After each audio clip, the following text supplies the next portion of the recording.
45 ஆண்டுகளுக்கு பிறகு நடைபெறும் கோவூர் அருள்மிகு சுந்தரேஸ்வரர் சுவாமி திருக்கோவில் பிரம்மோற்சவம் மற்றும் திருத்தேரோட்ட பெருவிழா.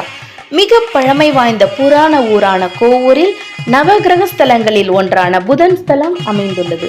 இத்திருக்கோயில் குன்றத்தூர் தெய்வ சேக்கிழார் பெருமான் மற்றும் தியாகராசரால் பாடல் பெற்ற ஸ்தலமாகும்.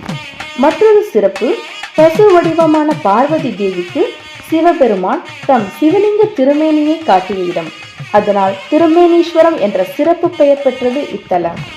இத்தகைய சிறப்பு வாய்ந்த அருள்மிகு சுந்தரேஸ்வரர் சுவாமி திருக்கோவிலில் 45 ஆண்டுகளுக்கு பிறகு பிரம்மோற்சவம் மற்றும் திருத்தேரோட்ட பெருவிழா நடைபெற இருக்கிறது.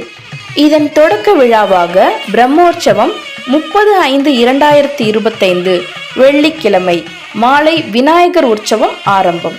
அதனைத் தொடர்ந்து 31/5/2025 சனிக்கிழமை அன்று காலை கொடியேற்றம் தொடங்குகிறது.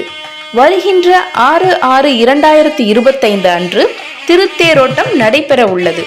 இந்நிகழ்ச்சியில் இந்து சமய அறநிலையத்துறை அமைச்சர் மாண்புமிகு சேகர் பாபு அவர்கள், சிறு குறு நடுத்தர நிறுவனங்கள் துறை அமைச்சர் மாண்புமிகு அன்பரசன் அவர்கள் மற்றும் சட்டமன்ற உறுப்பினர்கள், மாவட்ட ஆட்சியர் மற்றும் அரசு அதிகாரிகள் ஆகியோர் கலந்து கொண்டு சிறப்பிக்க உள்ளனர்.